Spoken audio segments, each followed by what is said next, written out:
Well, in chapter 16 of the book of Numbers, we come to a very prominent story in the Bible, a very huge cautionary tale for those who might later want to replace the leadership in their own strength. You know, Moses did not choose himself to be leader of this people. Matter of fact, if you go back, he did everything he could to get out of this. And more than once, he tried to get somebody else to lead this thing. End up with his brother half leading, and then later he got 70 guys to stand with him to help lead this thing. It is a beautiful thing when God raises up a man. We love that story where David was raised up. And the Bible tells us God can bring one down. We see that with Saul. And God will raise another one up like he did, little David, little shepherd boy. Didn't look anything like a king. And it's a beautiful thing when God raises them up. You know, whether it was the apostles were chosen or the apostle Paul and Timothy. But when somebody is trying to promote themselves, and they want the lead, they want to take control, it is a very ugly thing, especially in the church. I think of that passage in James chapter 3 and wonder if he's thinking about this story out of number 16. But there, James in 3:13 said, "Who is wise and understanding among you?" He doesn't say, "Tell me a riddle that will stump me." He says, "Let him show it by his good conduct, that his works are done in the meekness of wisdom." The opposite, you see, of self-promotion, pushing yourself forward, trying to step on somebody to get to the next rung. And he makes it clear in verse 14 to 16 of James 3, "But if you have bitter envy," and here it is, "self-seeking in your hearts, do not boast and lie against the truth. Call it for what it is. This wisdom does not descend from above, but is earthly at best, sensual, most likely, of the senses, in other words, and demonic, probably most terribly true. And where envy and self-seeking exist, confusion and every evil thing are there." But on the other side of the coin, verse 17 and 18 of James 3, "But the wisdom that is from above is first pure, then peaceable, gentle," here's the three most important words, "willing to yield, full of mercy and good fruits, without partiality, without hypocrisy. And the fruit of righteousness is sown in peace by those who make peace." And so we are going to see that things are once again in upheaval. But this time it's instigated by the top leaders of Israel. So we come to chapter 16, and it says, "Now Korah, the son of Ishkar, the son of Kohath, the son of Levi," in other words, he's telling you that's Moses and Aaron's cousins and uncles, or nephews. So Aaron and Moses were also from Levi, but they were cousins and not of the same. But Moses and Aaron and Miriam came through a different son of Levi. But also Dathan, Abiram, the sons of Eliab, and On, that's not the word on, this is the word On, he's a guy's name, and the son of Peleth, and notice the sons of Reuben, and they took men. They had a meeting without Moses and Aaron, most likely, and said, "Hey, are you guys happy the way the leadership is here?" "No, we are not. Let's talk about it." And they came out of the meeting saying, "We need some new blood running this thing, and I'll do it." Korah and these guys said, we'll lead this thing. We got to first, though, get rid of Aaron and Moses. So they rose up before Moses. Jesus said it best in Luke 4:24. He said, "Assuredly I say to you, no prophet is accepted in his own country, and then it adds another into his own relatives. So there's just something about it. When you were 5 years old and pee your pants, when you're older and president of the United States, they still just can't, they can't forget that.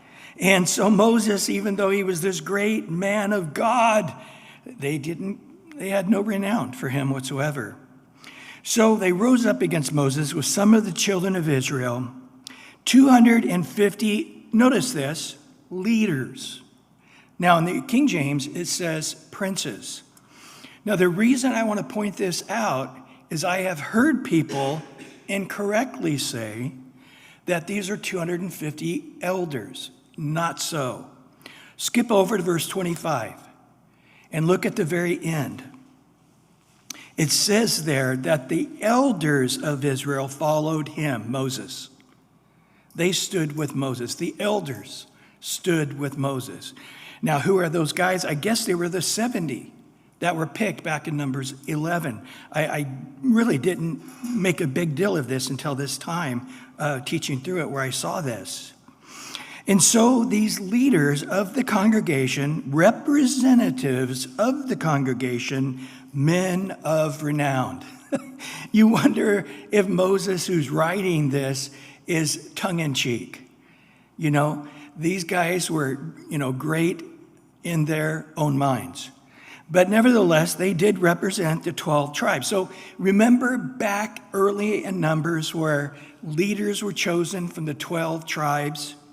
And then it really showed itself in the pecking order by when they would move out. When they had built the tabernacle and they'd move out, Judah was in the lead.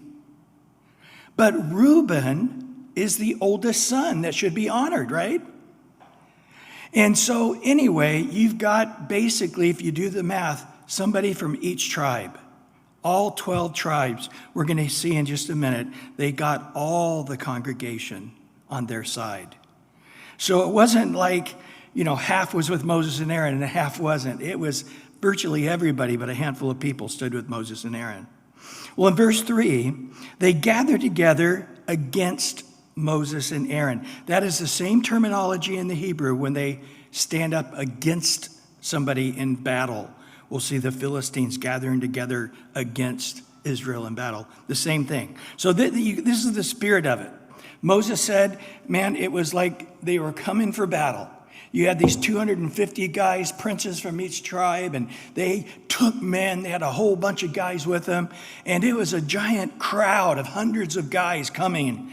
And with their huge unanimous number, you see, it would be overwhelming to Moses and Aaron. And they said to them, you take too much upon yourself, number one. And for all the congregation is holy. Every one of them. Have they been reading the same thing we've been reading here? Were these guys alive at the same time? You can just tell they're really self-deceived. Every one of them is holy. And the Lord is among them. So why then do you exalt yourself, above the assembly of the Lord? Now let me tell you, first of all, for somebody to say such rude, critical, fault-finding things. Now let me explain to you that no leader is perfect. Moses has not been perfect. We've seen Moses have some serious meltdowns, and we're going to see again in this chapter when he gets all angry and hits the rock and he himself can't go. He gets punished by God, not going to the promised land. But I will say that these leaders are to be at a different, I don't want to say level, but there's just a greater expectation in the leaders. And you see that.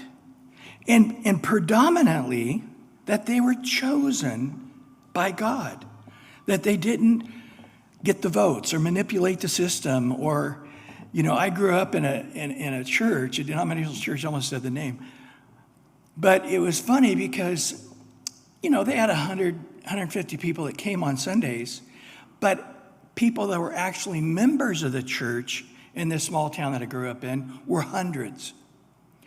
And when they wanted to get the pastor out, all of a sudden they would vote, and they'd have 500 people who were members who never came to church, but they were still on the roster as members, vote the guy out. And it was very carnal, and it really put a bad name on God all the way.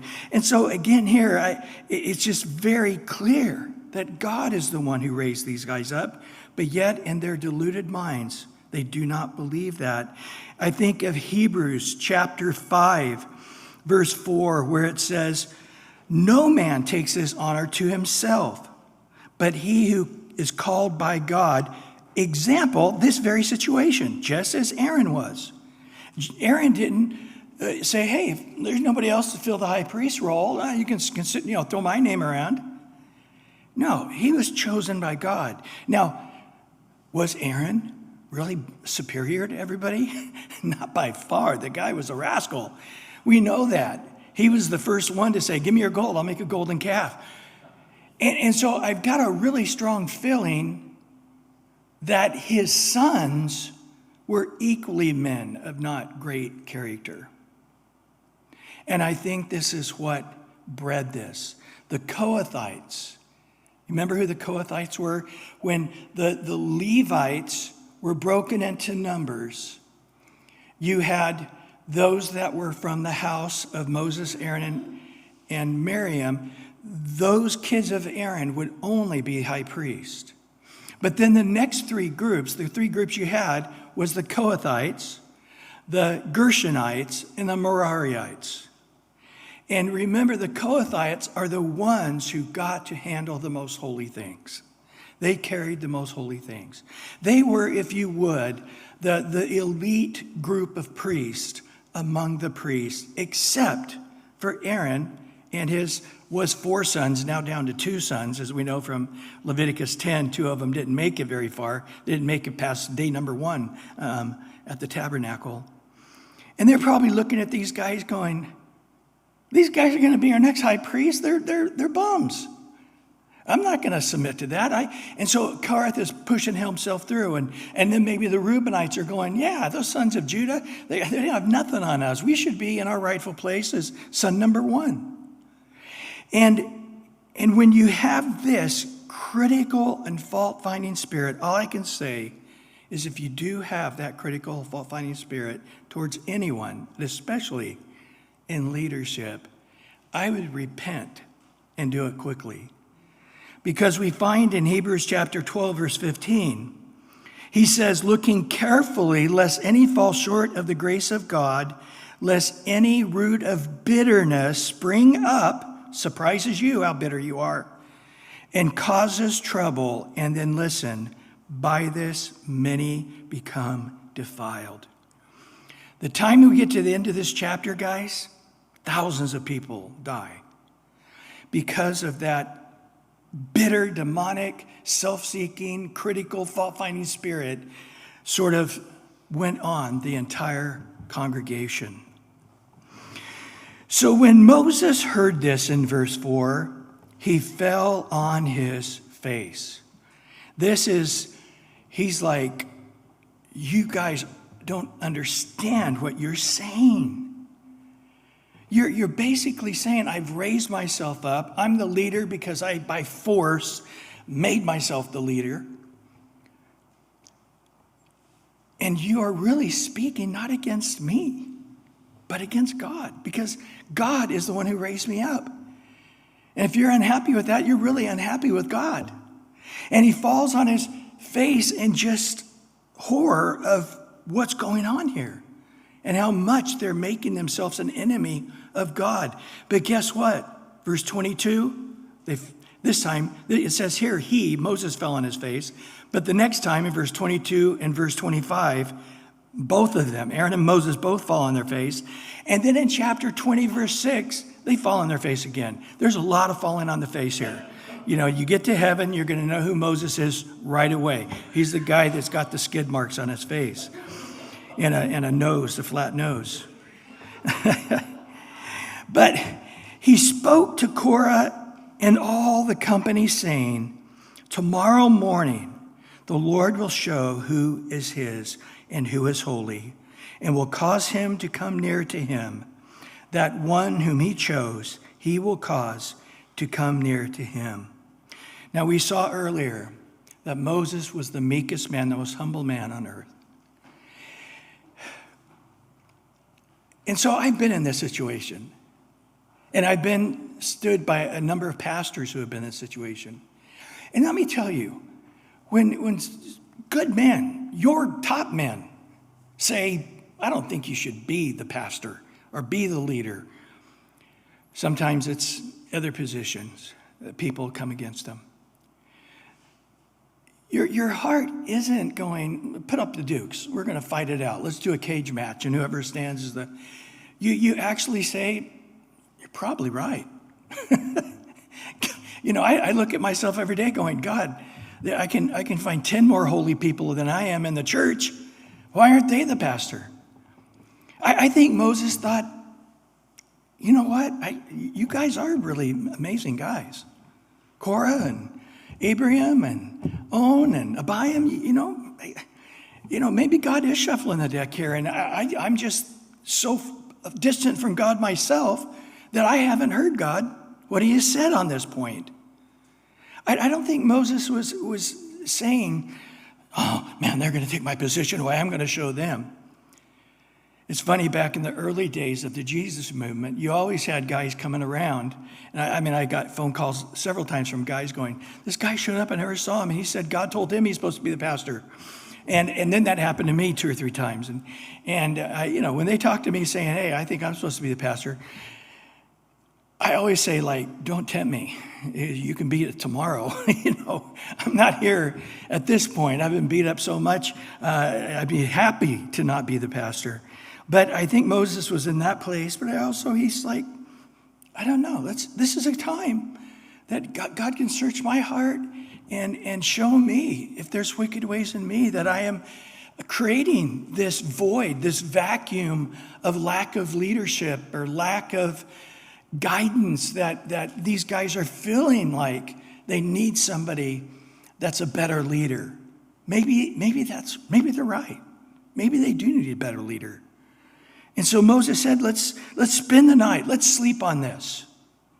So Moses didn't say, hey, we got to decide this right now, secret ballot. Let's pass the hat, and everybody took a vote. He's like, let's sleep on it. And in some cases, I think it was giving these guys, honestly, an opportunity to backstep. I hope there was a few of those guys that were going, now that we've actually had a conversation with Moses and Aaron and it's going this way, I didn't see that happening, I feel like I'm on thin ice. I'm going to back up here. And so they had the next morning. And so they sleep on it. And then the next morning, Moses says, do this. Take censers, Korah, and all your company. Now, aren't only priests to take the censers? Yes. But he says, all you guys, everybody get a censer. Again, the censer is the little, almost looks like a little genie type of thing. They put incense in, and it smelled in the tabernacle area and inside the tabernacle. But here it's take these censers, go ahead, everybody get one. And let's go before the Lord tomorrow. And it shall be that the man whom the Lord chooses is Holy One. You take too much upon yourselves, sons of Levi. So now he's staring down Korah and those of the Kohathites. Maybe some of the other priests too, of the Gershonites and the Merarites, I don't know. But he said, I think you guys have taken too much. You're accusing me of taking too much on myself. I think you're the ones that are overstepping your authority. And in verse 8, so Moses said to Korah, hear now, you sons of Levi, is it a small thing, you, that God of Israel has separated you from the congregation of Israel, to bring you near to himself, to do the work of the tabernacle of the Lord, to stand before the congregation and to serve them? And that he has brought you near to himself, you and all your brethren and the sons of Levi with you. And are you seeking the priesthood also? Yes, they are. So he's saying, look at your position. You guys are the elite of the priesthood. You guys get to go in and touch the holy things. Only you guys can touch those holy things and move them and set them up. And you stand, all three of you groups, all the priests stand before the people and doing the sacrifices and as the spiritual leadership there in that tabernacle area. And it's not enough now. You don't want that. There's one step above you, and that's the high priesthood. And you want that. You guys remember anybody else having that thought? In heaven? Lucifer? I should be lifted up. I should be as the Most High God. Even though he was the elite angel in heaven, Lucifer. He was the lead angel, the beauty beyond any. But yet, he wasn't satisfied being the top angel in heaven. He wanted God's job. Well, in verse 11, therefore you and all your company are gathered together, and here it is, against the Lord. It sure is. And what is Aaron that you complain against him? So if you think about it, all their complaints to this point were about Moses. And they're like, how did Aaron get thrown into this? Everything you've said is on me, taking too much on myself. And it's simple. It's a simple equation. It's called guilt by association, okay? You're guilty because you're his brother. That's it. That's why, the Hatfields and the McCoys, right? I'm going to kill you because you're a Hatfield, or kill you because you're So it's just guilty by association. So they really had nothing on Aaron. But in verse 12, Moses sent to call Dathan and Abiram. Remember, he's been talking to the Kohathites here, and the sons of Eliab, and they said, we will not come up. So these Reubenites are saying, you have no authority over me. We're going to show you respect by you telling us to come and not coming. Because you can't tell me at all what to do. You are not the boss of me. And he says in verse 13, is it a small thing that you have brought us up out of the land flowing with milk and honey? Do you see what they're calling Egypt? We had it the best one could have it. We just didn't realize it. We were in Egypt. So these guys are equally deceived. Satan is a deceiver. But I'll tell you what, I've seen deluded people that it seems that they don't really need the devil's help. They're sort of self-deceived. For example, the Progressive Party of the Democrats, these guys are insane. Girls can be boys and boys can be girls. And if a boy says he's a girl, that he should be able to go in the girls' bathroom and to run, compete in athletics against the girls because he's a real girl. Don't say that trans girls aren't real girls. They are real girls. It's like, no, you're deluded in your mind.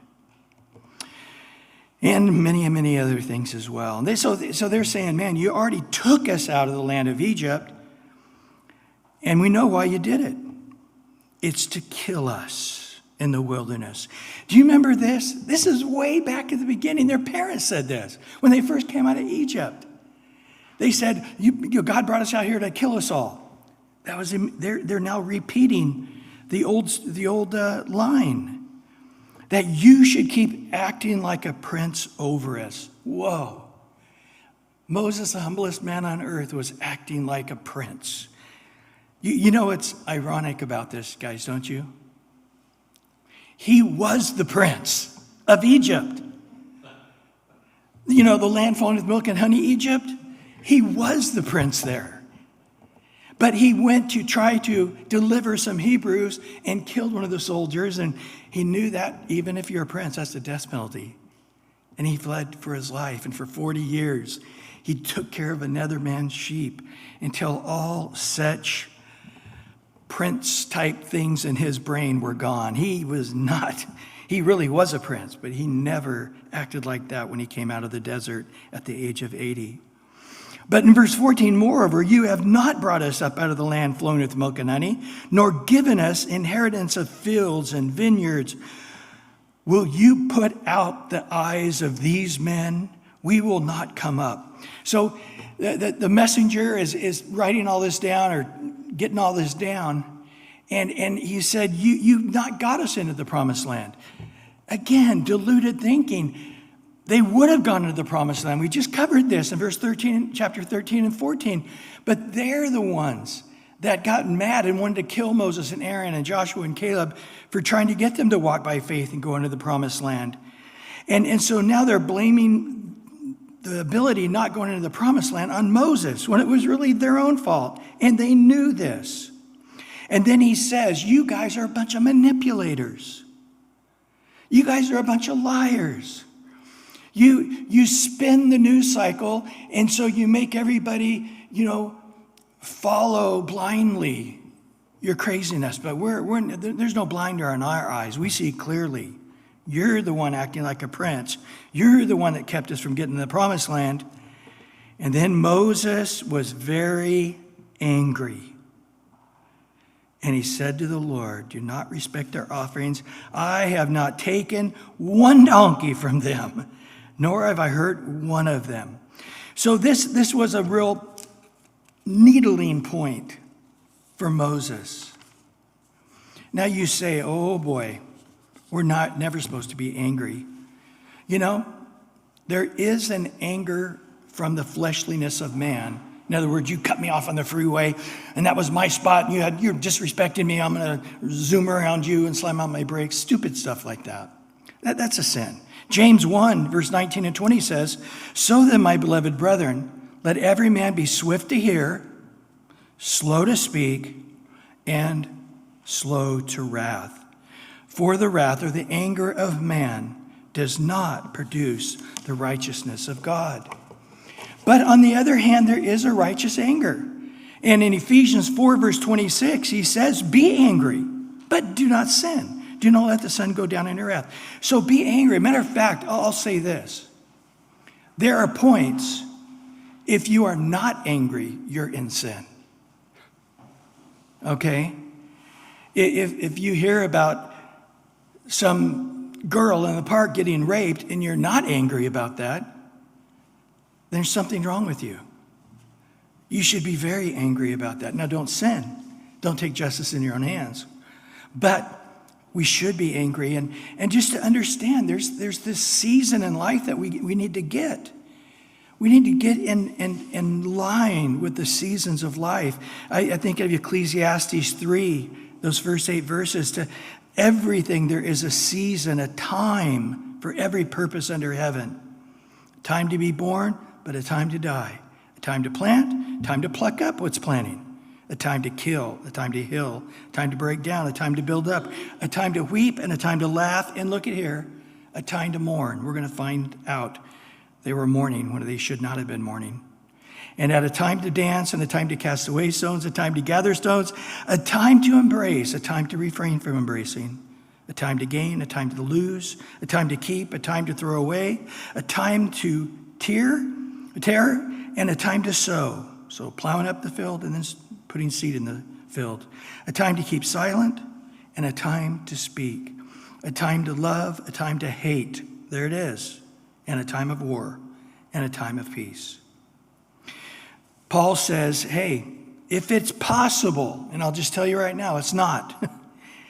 As much as depends on you, live peaceably with all men. So we're humans, and humans are like porcupines. The closer we get to each other, the deeper we poke each other. It's like, oh, I just want to hug. And we go to another porcupine and just like, ow, I need a hug, but I'm getting a poke. That's our human nature. So, but being human, do the best you can to live peaceably with all men. I love what Paul says in 2 Thessalonians 3:2. I had a guy, a pastor who taught me counseling, and this is one of the verses he shared more than one time with me. And that we may be delivered from unreasonable men. Of course, it says unreasonable and wicked men, but it's just a lot of times you find, Abraham Lincoln said, you can please some people some of the time, but you can't what? You can't please all the people all the time. It's just true. But as far as that taking from them, acting like a prince and taking their wealth, Moses makes it clear, just like Paul, In Acts 20, verse 33 and 34, I have coveted no man's silver or gold or apparel. Yes, you yourself know that these hands have provided for my necessities, and on top of that, those who were with me. So when Paul was in a city, he didn't know if he was going to be there a week or 3 years. And so the Lord had showed him it was his practice to never take finances, so people couldn't say, oh, he hung out there because they had a lot of money, but once he drained them, he moved on to the next city. So God showed Paul to never take money. And the same thing here. Moses is like, no, I don't. It's funny because we saw back with Abraham, remember, after he went to Egypt, he came out with much gold. And let me tell you one thing, if you're a Bedouin, if you're a person who's in a tent and you move along in a tent, you know something you don't want a lot of? Gold. It's heavy. You don't do anything with it. You're just lugging this, got a couple of guys going, got this giant box of gold, and what do we do with it? Oh, we set it down. That's about it. And of course, with Abraham, he never did use it. He literally, for decades, hauled that gold and silver around and never used it for anything, never bought anything with it. Well, in verse 16, and Moses said to Korah, tomorrow you and all your company be present. Talk to those guys. Before the Lord, you and they, as well as Aaron. So they went back to Korah going, get you guys in line. They won't even come in and listen to me, but I'm telling you to tell them to make sure they all come out tomorrow. Verse 17, let each take his censer, put incense in it. Each of you bring his censer before the Lord, 250 censers, both you and Aaron, each with his own censer. So every man took his censer, put fire in it, laid incense on it, and stood at the door of the tabernacle of meeting with Moses and Aaron. And Korah gathered all the congregation. There it is. He gathered all the congregation against them at the door of the tabernacle of meeting. Then the glory of the Lord appeared to all the congregation. So these men were leaders, and they were leading the congregation against the man of God. And so the glory of the Lord appeared. We've seen that even in the last chapter. And the Lord spoke to Moses and Aaron. Notice who he didn't talk to. Separate yourself from among this congregation that I may consume them in a moment. So he wasn't going to just take down Korah and Dathan and Abraham and Abiam and On. He was going to take them all, the whole congregation. Boy, we've been here and done that, haven't we? And they, both of them, Aaron and Moses both now fell on their faces and said, "O God, the God of the spirits of all flesh, shall one man sin and you be angry with all the congregation?" It really, they're just sheep following. They don't understand the depths of what they're doing like Korah does. Korah fully understands what he is saying.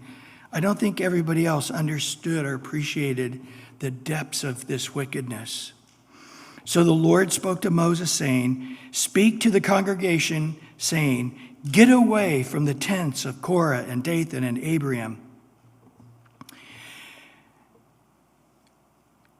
And Moses rose and went to Dathan and Abiram, and the elders of Israel followed him. Excuse me. And he spoke to the congregation, saying, "Depart now from the tents of the wicked men. Touch nothing of theirs, lest you be consumed in all their sins." I forgot to add in the verse here of 2 Timothy 2:19, where Paul uses this phrase when he's talking about the guys that were spreading false doctrine. He says, "And the Lord knows the Lord knows those who are his, and let those who are his depart from the wicked," or get away from the tents of the wicked. So even in the New Testament, you don't want to be around guys that are self-willed. You want to get with those, as he goes on in 2 Timothy to tell him, to get with those who seek the Lord out of a pure heart. It's interesting, first of all, that we see once again Moses standing in the gap. Remember that Ezekiel 22, I've looked at these verses in 30, 31 a few times now in the last couple of weeks, but God sought for a man among them to make a wall, stand in the gap before me on behalf of the land, and that I should not destroy it. But I found no one, therefore I have poured out my indignation on them. I consumed them with fire of my wrath. I've recompensed their deeds on their heads, says the Lord God. Let me make it clear to you. Just because God knows the future doesn't mean he makes the future. And I could go into a long explanation on that, and I won't. But I'm just telling you that your free will changes things.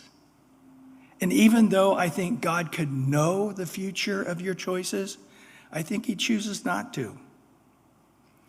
And so your choices make a difference. You can't say, well, if I do that or do that, God already knows what's going to happen. So it's really already done. It's already destined what I do. No, the Bible repeatedly shows us almost on every page that man has a free will. We are equal in power to God in this one way. We can say yes to God or no to God, or yes to what's righteous and do what's wicked. That's every day. That is before us, the full spectrum of choice. But let me say another thing that's also dead certain. Prayer changes things. And so to say, whether I pray, whatever's happens is going to happen, or if I do pray, whatever's happens is going to happen, the same result's going to happen whether I pray or not. Untrue. The Bible shows us that repeatedly. And once again, if Moses was not there, being the selfless person, not the self-seeking person, but the selfless person he was. Let me just turn around and ask you the question. If God said, I'm going to destroy Moses and Aaron and all of Aaron's family, do you think Korah and Dathan and Abiram and On would have been on their faces before God saying, please have mercy on these guys? I don't think they would have either. So understand, Moses was human, and that feeling of being right and somebody else being wrong, it's a great feeling, isn't it? It's flesh, but it's a great feeling. And for Moses to go past that humanness and to say, God, these guys that all are against me and all saying horrible things about me, have mercy on them. It's a great deal. Interesting, Sunday morning, we talked about this in the companion verses in Titus. Titus chapter 3, we just looked at this in verse 10 and 11 last Sunday. Reject a divisive man after the first and second admonition. So again, you don't get rid of him right away. You give him several warnings, knowing that such a person is warped, sinning, self-condemned. Also in Romans 16, 17, and 18, now I urge you, brethren, note those who cause divisions and offenses, contrary to the doctrine which you have learned, and avoid them. For those who are such do not serve our Lord Jesus Christ, but their own belly, and by smooth words and flattering speech deceive the hearts of the simple. All the people are holy. Why are you making yourself special holy? And all the people are equally as holy. And why are you making it sound like God's with you? God's with all of us. And, they're flattering the people and then telling Moses he needs to step aside so they can take leadership. And they manipulated the entire congregation. And so Moses, by the Lord, warns them, get away from those tents of those wicked men. Touch nothing of theirs, lest you be consumed in all their sin. Verse 27 now. So they got away from around the tents of Korah, Dathan, Abiram. And Dathan and Abiram came out and stood at the door of their tent. So they never did come out to the tabernacle, but they heard something, the glory of the Lord, commotion, something's going on. They stepped out of their own tents with their wives and their sons and their little children. The whole family came out of the tent. And Moses said, by this you shall know that the Lord has sent me to do all these works, for I have not done them of my own will. If these men die natural like all men, or if they are visited by a common fate of all men, then the Lord has not sent me. But if the Lord creates a new thing," let me tell you, this word in Hebrew, new thing, it's the only time it's used here. It literally is sort of a description of a monster. And this monster is the earth. And so if the Lord creates a new thing and the earth is like a monster, it opens up its mouth and it swallows them up with all that belongs to them. Everybody and all their belonging, their tent, there's just this giant suction and they're gone. So if the earth swallows them up that belongs to them, that they go down alive, where? Into the pit, Sheol. You will understand that these men have rejected the Lord.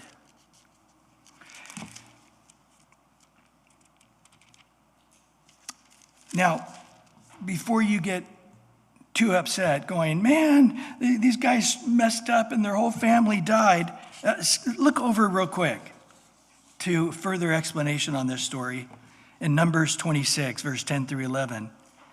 "And the earth opened up its mouth, swallowed them up together with Korah when the company died, when the fire devoured 250 men, and they became a sign." Note, verse 11, "Nevertheless, the children of Korah did not die."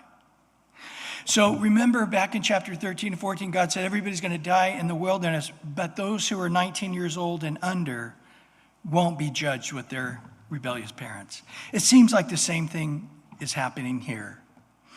But the Lord said, you're going to die in the wilderness. Well, this particular day, they really made some dent into that population that's going to die in the wilderness, because a lot of people are getting ready to die.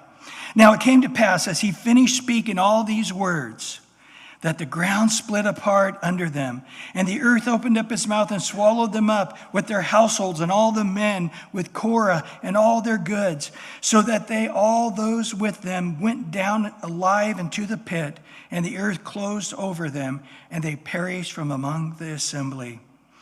One commentator put, they didn't even have to dig the graves. God dug the graves and buried them. And in verse 34, "Then all Israel who were around them fled at their cry, for they said, lest the earth swallow us up also." They're all fleeing and scared. "And the fire came out from the Lord and consumed the 250 men who were offering incense." Shouldn't have been doing that to begin with. That was pretty stupid. "And the Lord spoke to Moses, saying, Tell Eleazar, the son of Aaron the priest, to pick up the censers out of the blaze, for they are holy, and scatter the fire some distance away. And the censers of these who sinned against their own souls," that's the real key, isn't it? "Let them be made into a hammered plates as a covering for the altar, a lid for the altar of sacrifice. Because they presented them before the Lord, therefore they are holy, and they shall be a sign to the children of Israel." So Eleazar the priest took the bronze censers, which those who were burned up had presented, and they were hammered out of the covering on the altar. So hammered out, again, a very difficult thing to do, fine, one piece, very fine craftsmanship. "And this was to be a memorial to the children of Israel, that no outsider who is not a descendant of Aaron should come near to offer incense before the Lord, that he might not become like Korah and his companions, just as the Lord had said to them through Moses." So let's think about this just a minute. Way back in Exodus, when God said, now here's the picture of heaven and the tabernacle in heaven. And Moses, you better make sure these guys built everything exactly to the specifications I've given you. Remember this? Did they just forget they needed a lid for the altar? But think about this. Years, well over a year later now, they are making something new for outside of the tabernacle, a lid that would go on the altar of incense. Now, when would they use that lid to go on the top of the altar of incense? Before you answer that, look back at Leviticus chapter 6, verse 12 and 13. And the fire on the altar shall be kept burning on it. It shall never be put out. And the priest shall burn wood on it every morning and lay the burnt offering in order on it. And he shall burn on the fat and the peace offering. Again, in verse 13, a fire shall always be burning on the altar. It shall never go out. So the answer is they never built the lid because they don't need a lid, because it'll never be used. So when they come to the tabernacle to give their sacrifices, and they're going, okay, I understand the wash laver, I understand the burnt sacrifice, I understand. What is that thing there for? Well, that's the lid. But you would never use the lid because the fire always has to be burning. Yeah, it really is not used. It's a memorial. It's a sign for me to tell you about the story of Korah. That cautionary tale that says, you better respect those who God put in leadership. I won't read Romans 13 right now, but you guys know that passage well, about how God says all authority. God has either allowed them to be there or has personally put them there. And that goes to, the wicked men like Herod who tried to kill the Lord, and Caesar, who was a wicked guy who hated Christians later on, but yet he's the one who created a tax that made Joseph and Mary come from Nazareth all the way to Bethlehem where the Messiah would be born. God, it says in Proverbs that God takes the heart of the king and turns it like a river, whichever way he desires. God is in charge. It may not always look like it, but God does not allow one little piece of sand move without his knowledge. And so, again here, this would be a sign, not useful, because Korah wasn't useful. It's sort of in the way, like Korah and these guys were in the way. It's a useless bronze, the metal of judgment thing that really is just there to never forget the story. Well, in verse 41, on the next day, all the congregation of the children of Israel, complained against Moses and Aaron, saying, you have killed the people of the Lord.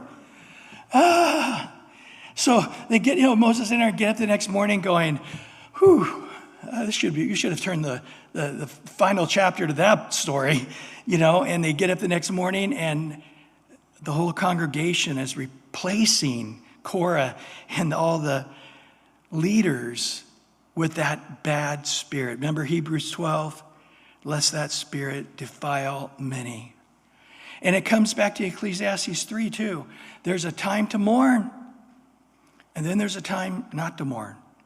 Remember when Aaron's two sons were punished by God in Leviticus 10 because they offered incense that God did not require, and they were just burned to a crisp right there in front? What did God tell Aaron? Do you remember? Don't mourn. Do not mourn. Because this is the just wrath of God. And again here, they're calling these men the people of the Lord. Korah, man, he was taught just great Bible studies. And I'll tell you what, Dathan, man, he was such a man of God. His whole family knows about it. And all 250 of these guys, they were great leaders of every one of their tribes, every one of them a mighty man of God. And you, Moses, killed them. Boy, they didn't get the story right at all, did they? Did Moses kill anybody? Of course not. So in verse 42, now it happened when the congregation gathered, notice, against Moses and Aaron, the same battle arrangement, like going out to a battle. They turned towards the tabernacle of meeting, and suddenly the cloud covered it, and the glory of the Lord appeared. Usually that's a good thing, but not with these guys. Every time the glory of the Lord appears, it's going to be judgment for these guys. And Moses and Aaron, verse 43, came before the tabernacle meeting, and the Lord spoke to Moses, saying, "Get away among the congregation, that I may consume them in a moment." And they fell on their faces. So Moses said to Aaron, "Take a censer, put fire in it from the altar, put incense on it, and take it quickly to the congregation and make atonement for them. For wrath has gone out from the Lord, and plague has begun." And Aaron took it as Moses commanded, and he ran into the midst of the assembly. Let's not forget the fact that Aaron was 80 Moses was 80 when he started this. That puts him, about 82, 83 or so, maybe longer. We don't know the chronology. And Aaron was as old as his brother. So you've got some 80-plus-year-old guy running fast as he can run, thinking in his mind he's sprinting when he probably looks like an old man running. But he runs into the assembly, and already the plague had begun among the people. So he put in the incense and made atonement for the people. And he stood between the dead and the living. So the plague was stopped. Such a picture of Christ. Our intercessor stands before our death and us living forever.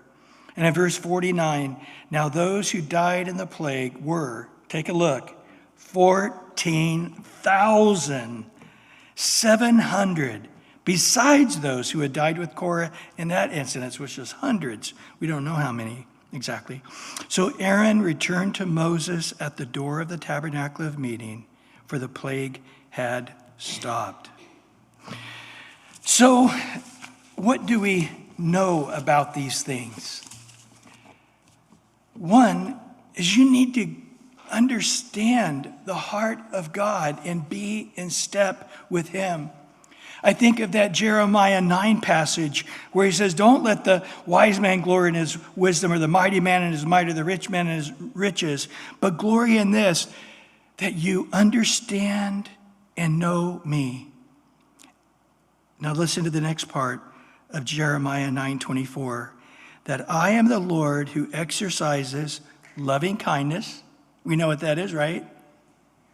But also his judgment, or justice, and righteousness in the earth. For these I delight, says the Lord.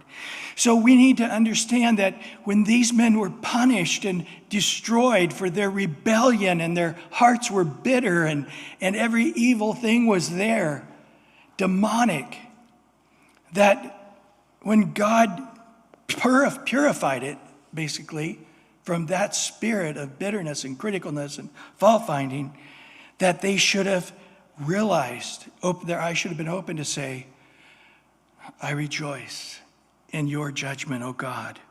But rather than that, they are upset and angry at God for his righteousness. Do you understand that? They're angry because of his righteousness. It reminds me of people outside an abortion clinic praying. And people are so angry at them. And of course, a few years ago, you could have been invaded by the FBI for having been out there praying and talking to people about abortion. But what a wicked thing. When we look at Israel, the bottom of the bottom was when they were sacrificing their babies to demons. And if anybody here has had an abortion, or somebody listening on the tape, God heals and forgives. I don't want anybody to feel condemned. But I do want you to understand that in God's point of view, he knitted them in their mother's womb to become born and be a living being that could know God and give glory to God. But you killed the baby in the womb. You say, well, it's in the womb. It's not a baby, is it? Of course it is. Science has finally caught up. You know, back in the 70s, Roe versus Wade, science was way behind.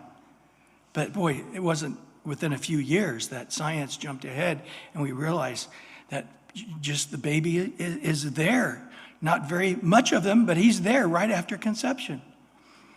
And so we look at that and say, this is God's mind. But then you hear people going, I'm going to abort everything. They had a girl the other day, that was before Charlie Kirk. I don't know if you guys know who he is, but she came out and said, I just wanted to tell you, I'm getting ready to go this week and have my 3rd abortion. And the crowd cheered. And I'm just like, the mind of God versus the mind of this world demonic system. They're cheering when they should be weeping, and they're angry at God's righteousness. We don't want to be in that place. We want to be in the step where God wants us to be. I think of this story repeated in Jude. In Jude chapter 1, verse 4, it's a heavy little book, a tiny little book, but heavy. For certain men have crept in unnoticed, Jude says, the half-brother of Jesus, who long ago were marked out for their condemnation, ungodly men who turned the grace of our God into lewdness and deny the holy God of our Lord Jesus Christ. Verse 11, skipping down, woe to them, for they have gone in the way of Cain. We know about Cain. Run greedily in the error of Balaam. We'll be studying that very, very soon. For profit. And they perished in the rebellion of Korah. Interesting, he says there's 3 points in history where we see these wicked men. We see it when Cain killed his brother Abel because Abel had a sacrifice that pleased the Lord, and Cain was unwilling to submit and do things God's way and have a sacrifice that was acceptable before the Lord, so he just killed righteous Abel. And then he points out the story of Balaam and how he knew, God said to him, this is my people, I want them only blessed. And Balaam went behind and told the king of Moab, we're going to see later, Balak, how to seduce, get the women to seduce the men and say, before you have sex, you got to worship our idols. And the plague came out on Israel. And then the other one mentioned is Korah, and this wicked, self-serving, self-seeking time, unwilling to recognize God's authority. And those kind of people can bring great division and destruction to the church. In 1 Samuel 15:23, remember, Samuel told Saul, for rebellion is as the sin of witchcraft, and stubbornness is as iniquity of idolatry. So God, who doesn't look on the outward man, God who looks on the heart, is looking at the heart and sees, you say it's rebellion, God sees it as witchcraft. It's the same heart that turns to Satan to worship him. You say it's stubbornness. I don't want to see that person as my leader. I don't want to submit to that person that God raised up. It's the same as somebody committing idolatry. It's that same spirit going all the way back to Satan. Remember Isaiah 14, verse 12 through 15? How you have fallen from heaven, O Lucifer, you son of the morning. How you are cut down to the ground. You are weakened the nations. For you have said in your heart, I will descend into the heaven. I will exalt my throne above the stars of God. I also will sit on the mount of the congregation on the farthest sides of the north. I will ascend above the heights of the clouds. I will be like the Most High. I don't need to be higher than God, just right next to him. Yet you shall be brought down to Sheol and to the lowest part of the pit. I wonder if Isaiah, when he wrote those last couple lines, wasn't referring to the story of Korah. In Psalm 75, God makes it clear. For exaltation comes neither from the east, nor from the west, nor from the south, but God is the judge. He puts down one and exalts another. Daniel, pointing this out to Nebuchadnezzar, says, now Daniel answered and said, blessed be the name of God forever and ever, for wisdom and might are his. He changes the times and the seasons. He removes kings and raises up kings. He gives wisdom to the wise and knowledge to those who have understanding. In Proverbs 6, the smartest man that's ever lived, no, it wasn't Elon Musk, it was Solomon. And he said there's 6 things God hates. Actually, there's a 7th one too. And that 7th one is really bad. It's not just one of the things God hates. It's an abomination to God. What is that 7th thing? What's that 7th thing? He says in the second part of verse 19, one who sows discord among the brethren. Paul says, don't be that person. Obey those in Hebrews 13:17. Obey those or submit to those who rule over you. It's the same word, lead. Submit to those who lead you. Be submissive, for they watch out for your souls as those who must give an account. Let them do so with joy, not with grief, for that would be unprofitable for them. Now you say, yeah, Bryan, you like those kind of verses, don't you? It's like, no, not really. I'm very uncomfortable with that, but it's the truth. Well, what happened to the Kohathites? You know what? Once Korah was purged, they became an amazing group. They proved themselves worthy of being that elite priesthood. As we go on, we discover Psalm 42, 44, 45, 46, 47, 48, 49, and Psalms 84, 85, 87, and 88 are the Psalms written by the Kohathites. Psalm 84, the first 4 verses says, "How lovely is your tabernacle, Lord of hosts. My soul longs, yes, even faints for the courts of the Lord. My heart and my flesh cry out for the living God. Even the sparrow has found a home, and the and a swallow a nest for herself, where she may lay her young. Even your altars, O Lord of hosts, my King and my God." Now listen to this last couple of words here. "Blessed are those who dwell in the house. They will still be praising you." Selah, which rest a minute and meditate. Let's skip you down to verse 10 of Psalms 84. "For a day in your courts is better than 1,000. I would rather be a doorkeeper in the house of my God than to dwell in the tents of the wicked." I got a feeling that's, again, a reference back to this rebellion of Korah. I believe it was a reference back to that, where they're humble, saying, I submit to the degree God has put me in authority, and I don't desire anything greater. I realize the authority God has given me as a priest in his house is a great honor, and that's what God has allotted to me, and I'm fine with that.